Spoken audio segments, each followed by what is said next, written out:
ዳግም ተወለደ የሞተው ደመና የዘንድሮውን ሥጋ ለብሶ ወረደ አምና ከመኖር የሚሻል ምንም የለምና ሌላ ህላዌ አለ ጋን ከጀርባ ወድቆ ገል ሆኖ ቀጠለ ከመሰበር ወዲያም ሌላ ህላዌ አለ። ጤና ይስጥልን። ይህ የ2018 ዓመተ ምህረት የስድስተኛ ክፍል አማርኛ እንደ ሁለተኛ ቋንቋ ሞዴል ፈተና ክፍል 2 ከጥያቄ ቁጥር 21 እስከ 40 ያለው ነው። ጥያቄ ቁጥር 21 እንዲህ ይላል። እህቴና አክስቴ ከገበያ መጣ። የዚህ አረፍተ ነገር ሰዋሰዋዊ ስህተት ምንድን ነው? ሀ የቁጥር፣ ለ የመደብ፣ ሐመሮሃ የጾታ፣ መ የጊዜ።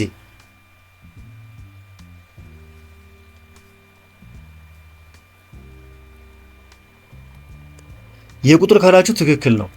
ምክንያቱም ባለቤቶቹ ሁለት ወይም ብዙ በመሆናቸው ግሱ መጡ መባል ነበረበት። ማለትም እህቴና አክስቴ ከገበያ መጡ መባል ነበረበት እንጂ እህቴና አክስቴ ከገበያ መጣ መባል አልነበረበትም።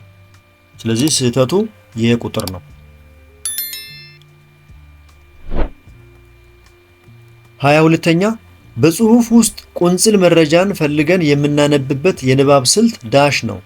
ሀ አሰሳ፣ ለ ገረፍ ገረፍ፣ ሐመሮሃ ጥልቅ፣ መ ሰፊ።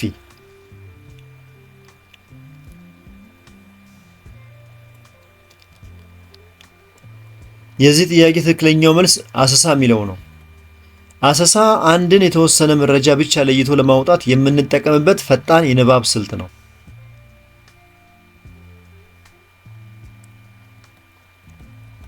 23ኛ እጀ ሰፊ ለሚለው ፈልጣዊ አነጋገር አቻ ፍቺ ሊሆን የሚችለው የቱ ነው? ሀ ቸር፣ ለ ትልቅ እጅ፣ ሐመሮሃ አጃቢ፣ መ ወፍራም።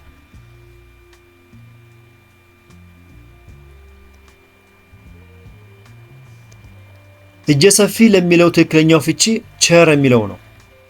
እጀ ሰፊ ማለት ንብረቱን ወይም ገንዘቡን ለሌሎች ለመስጠት የማይሰስት ወይም ቸር ማለት ነው። መልካም። ጥያቄ ቁጥር 24 እንዲህ ይላል። የተደገመ ጥያቄ ነው። ይሄ ቁጥሩ ነው የተደገመው እንጂ ጥያቄው አይደለም። ገመዳ ዛሬ በጠዋት ተነስቶ ፈረሱን ቀለበ። በዚህ አረፍተ ነገር ውስጥ ቀለበ ለሚለው ቃል አውዳዊ ፍች ሊሆን የሚችለው ዳሽ ነው። ሀ ወሰደ፣ ለ መገበ፣ ሐመሮሃ ጋለበ፣ መ ወደ ሜዳ ወሰደ።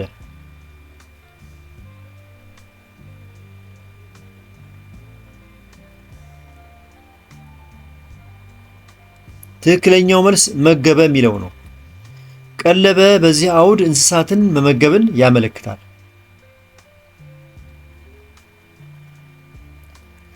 ጥያቄ ቁጥር 24 የገና በዓል ስለደረሰ ወንድሜ ቢላውን ለመሳል ተነሳ። በዚህ አረፍተ ነገር ውስጥ መሳል ሲል ምን ማለቱ ነው? ሀ የቢላውን ስዕል መንደፍ፣ ለ ቢላውን መሞረድ፣ ሐመሮሃ ለገና ጉንፋን ስለያዘው ማለት፣ መ ለገና በዓል እንዲያደርሰው ስለት መሳል።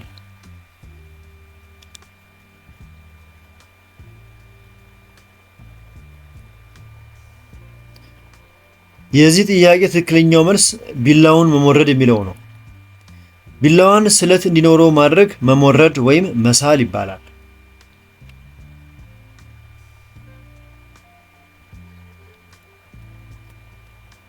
ወደ ጥያቄ ቁጥር 25 ደረስን። የተከበራችሁ የዚህ ቻናል ተከታታዮች እስካሁን በቀረቡ ጥያቄዎች መልስና ማብራሪያዎች ላይ አስተያየት፣ ጥቆማ ወይም ጥያቄ ካላችሁ አስቀምጡ። እየፈጠንኩባችሁ ወይም የዘገየው ከሆነ ቪዲዮውን እያስቆማችሁ ተጠቀሙበት። መልካም። ጥያቄ ቁጥር 25 እንዲህ ይላል። ከሚከተሉት መካከል በማስታወቂያ ጽሑፍ ውስጥ የግድ መገኘት ያለበት የቱ ነው? ሀ ማስታወቂያ የወጣበት ቀን፣ ለ በማስታወቂያው የሚነገረው ጉዳይ፣ ሐመሮሃ አድራሻ፣ መ ሁሉም።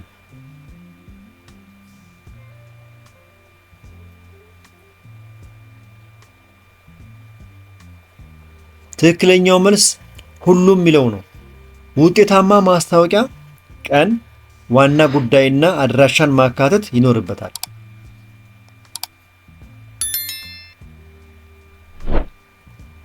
ጥያቄ ቁጥር 26 ቤተሰቦቼ የሚለው ቃል ውስጥ ያሉ ቅጥያ ወይም ጥገኛ ምዕላድ የቱ ነው? ሀ ኦቼ፣ ለ ኤ፣ ሐመርሃ ኦች ኤ መ ቤተሰብ።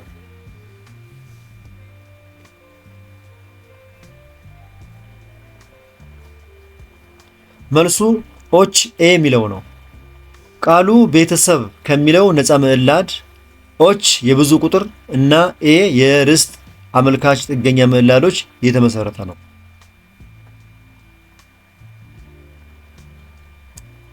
በጣም ጥሩ። ወደ ጥያቄ ቁጥር 27 ስንሄድ እንዲህ ይላል። ከርሞ ጥጃ ለሚለው ፍልጣዊ አነጋገር አቻ ፍች የሚሆነው የቱ ነው? ሀ ትንሽ፣ ለ የማይሻሻል፣ ሐመርሃ ጎበዝ፣ መ የላም ልጅ።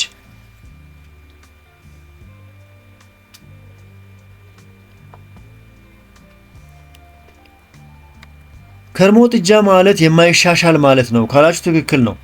ከርሞ ጥጃ የሚባለው እድሜው እየጨመረ ቢሄድም እውቀቱ ወይም ጠባዩ የማይለወጥን ሰው ለመግለጽ ነው።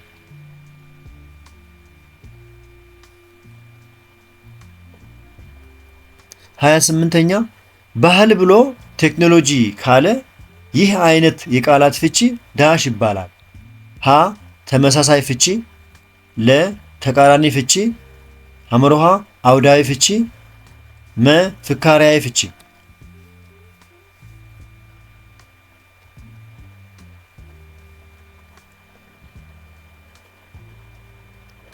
ባህል ብሎ ቴክኖሎጂ ካለ ይህ ተቃራኒ ፍቺ ነው። ምክንያቱም ባህል ነባር እሴት እና ቴክኖሎጂ ደግሞ ዘመናዊ ግኝት በመሆኑ በዚህ አውድ እንደ ተቃራኒ ሐሳቦች ታይተዋል።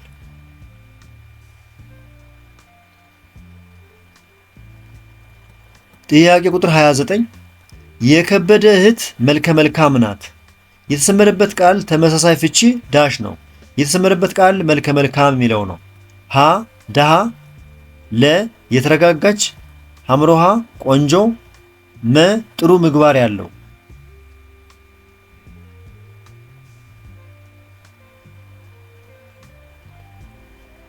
መልከ መልካም ማለት ቆንጆ ማለት ነው። መልከ መልካም ማለት ቆንጆ ወይም ውብ መልክ ያለው ማለት መሆኑን ይህ አረፍተ ነገር ያሳያል። ወደ ጥያቄያችን አጋማሽ ደረስን። የተከበራችሁ የዚህ ቻናል ተከታታዮች እስካሁን በቀረቡ ጥያቄዎች መልስና ማብራሪያዎች ላይ አስተያየት፣ ጥቆማ ወይም ጥያቄ ካላችሁ አስተያየት መስጫው ላይ አስቀምጡ። ከተመቻችሁ ሳትረሱ ላይክ አድርጉ። ሌሎቹ እንዲያገኙት ከፈልጋችሁ ደግሞ ሼር አድርጉላቸው። በዚህ ቻናል ላይ የስድስተኛ ክፍል ሚኒስትሪና ሞዴል ጥያቄዎች በብዛት ስለሚገኙ እነሱ በቀላሉ እንዲደርሷችሁ ከፈልጋችሁ ደግሞ ቻናሉን አሁኑኑ ሳብስክራይብ አድርጉ። መልካም ጊዜ። ጥያቄ ቁጥር 30 እሰይ የኔ ጀግና ዛሬም ዜሮ መጣ። በዚህ አረፍተ ነገር ውስጥ መግባት ያለበት ስርዓተ ነጥብ የቱ ነው?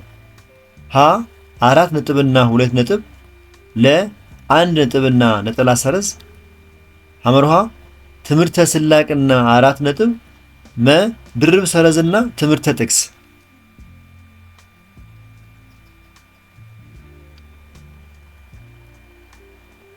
የዚህ ጥያቄ ትክክለኛው መልስ ትምህርተ ስላቅና 4 ነጥብ የሚለው ነው።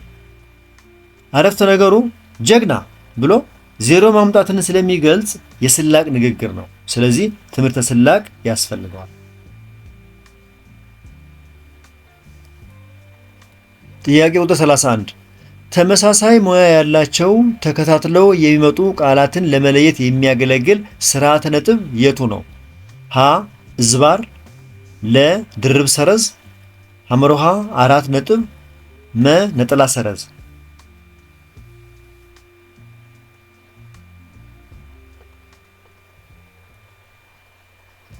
መልሱ ነጠላ ሰረዝ ነው። ነጠላ ሰረዝ ተመሳሳይ ነገሮችን ለመዘርዘር የሚያገለግል የስርዓተ ነጥብ አይነት ነው። ቀጥሎ ያለው ግጥም ነው። ግጥሙን በአግባቡ አዳምጡና ጥያቄውን መልሱ። ግጥሙ እንዲህ ይላል። ርዕሱ ከመኖር የሚሻል ይላል።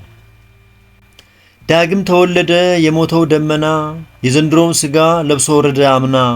ከመኖር የሚሻል ምንም የለምና፣ ሌላ ህላዌ አለ ጋን ከጀርባ ወድቆ ገል ሆኖ ቀጠለ። ከመሰበር ወዲያም ሌላ ህላዌ አለ። የግጥሙ ደራሲ በእውቀቱ ስዩም ነው። በዚህ ግጥም መሰረት በግጥሙ ውስጥ ስንት ስንኞችን እናገኛለን? ሀ 1 ለ 6 ሐመርሃ 5 መ 4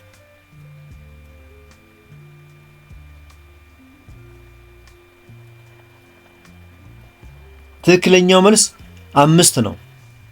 የቀረበው ግጥም 5 መስመሮች ወይም ስንኞች አሉት።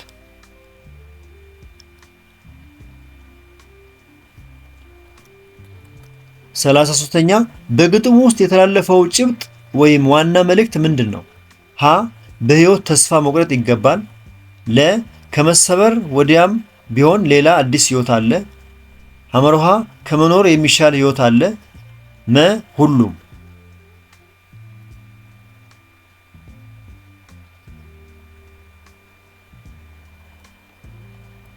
መልሱ ከመሰበር ወዲያም ቢሆን ሌላ አዲስ ህይወት አለ የሚለው ነው።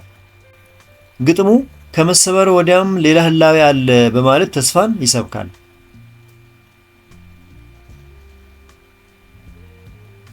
34ኛ በውስጡ ሁለትና ከዚያ በላይ የሆኑ ግሶችንና ሐሳቦችን የሚይዝ የአረፍተ ነገር አይነት ምን በመባል ይጠራል? ሀ ተራ አረፍተ ነገር፣ ለ ነጠላ አረፍተ ነገር፣ ሐመርሃ ጥያቄያዊ አረፍተ ነገር፣ መ ውስብስብ አረፍተ ነገር።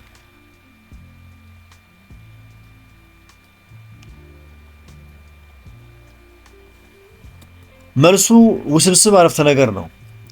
ከአንድ በላይ ግስና ሐሳብ የያዘ አረፍተ ነገር ውስብስብ አረፍተ ነገር ይባላል።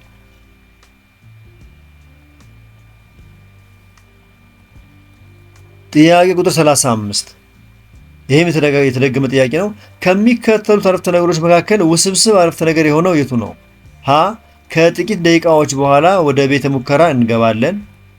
ለ ምሳችንን አሁን እንበላለን። ሐመርሃ የዛሬ ዓመት ወደ ባህር ዳር ሄደን ዋና ዋኘን። መ በሚቀጥለው ሳምንት የጉዞ መርሃ ግብር ይኖረናል።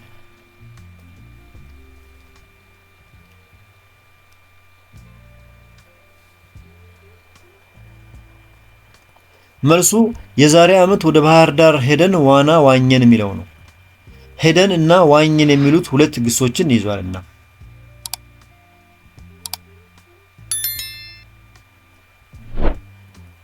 ጥያቄ ቁጥር 36 እናቴ የሰራችልኝ ምግብ እጅግ በጣም ይጣፍጣል። ዳሽ ስለጠገብኩኝ መብላት አልችልም። ሀ ስለዚህ፣ ለ ምክንያቱም፣ ሐመርሃ ይሁን እንጂ፣ መ ወይም።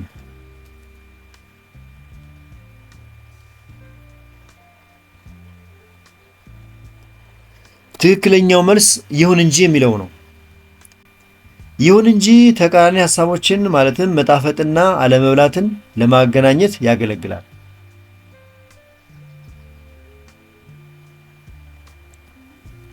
ጥያቄ ቁጥር 37 አይን አዋጅ ለሚለው ቃል በፍቺ የሚስማማው የቱ ነው? ሀ ግልጽ፣ ለ ዝብርቅርቅ፣ ሐመርሃ ፍንትው ያለ፣ መ ለምርጫ የሚያስቸግር።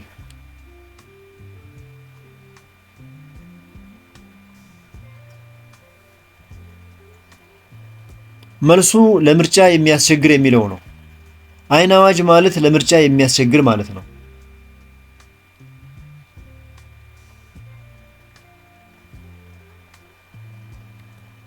ጥያቄ ቁጥር 38 ከሚከተሉት መካከል ስለ አንቀጽ ትክክለኛውን ሐሳብ ያልያዘው የቱ ነው? ሀ አንቀጽ የድርሰት አነስተኛ ክፍል ነው። ለ አንቀጽ ከኃይለ ቃልና መዘርዝር አረፍተ ነገር ይገነባል። ሐመርሃ በአንድ አንቀጽ ውስጥ ሁለትና ከዛ በላይ ኃይለ ቃል መገኘት አለበት። መ በአንድ አንቀጽ ውስጥ አንድ ሐሳብ ብቻ ይነሳል።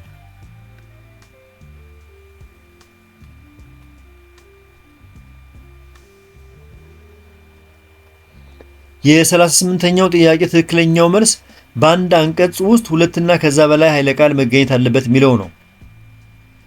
በአንድ አንቀጽ ውስጥ ሊኖር የሚገባው አንድ ዋና ሐሳብ ወይም ኃይለ ቃል ብቻ ነው።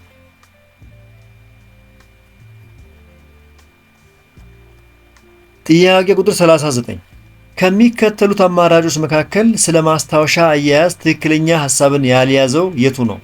ሀ ከምናነበው መጽሐፍ ላይ ማስታወሻ መያዝ ይቻላል። ለ ማስታወሻ በቅደም ተከተል ሊጻፍ ይገባል። ሐመርሃ ማስታወሻ ስንይዝ ዋና ዋና ሐሳብ ብቻ መሆን አለበት። መ ከምናዳምጠው ንግግር ማስታወሻ ልንይዝ አንችልም።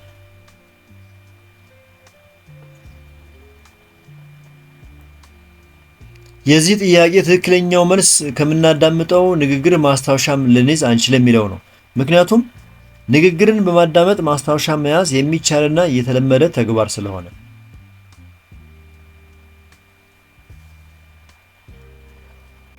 ወደ ዕለቱ የመጨረሻ ጥያቄ ደረሰን። እንዲህ ይላል ጥያቄው። ይፋ ለሚለው ቃል ተቃራኒ ፍች ሊሆን የሚችለው የቱ ነው? ሀ ግልጽ፣ ለ ድብቅ፣ ሐመርሃ ገሃድ፣ መ ፊት ለፊት።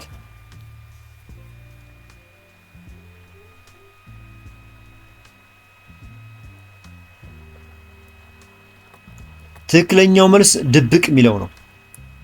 ይፋ ማለት ግልጽ ወይም ገሃድ ሲሆን ተቃራኒው ደግሞ ድብቅ ወይም የተሸሸገ ነው።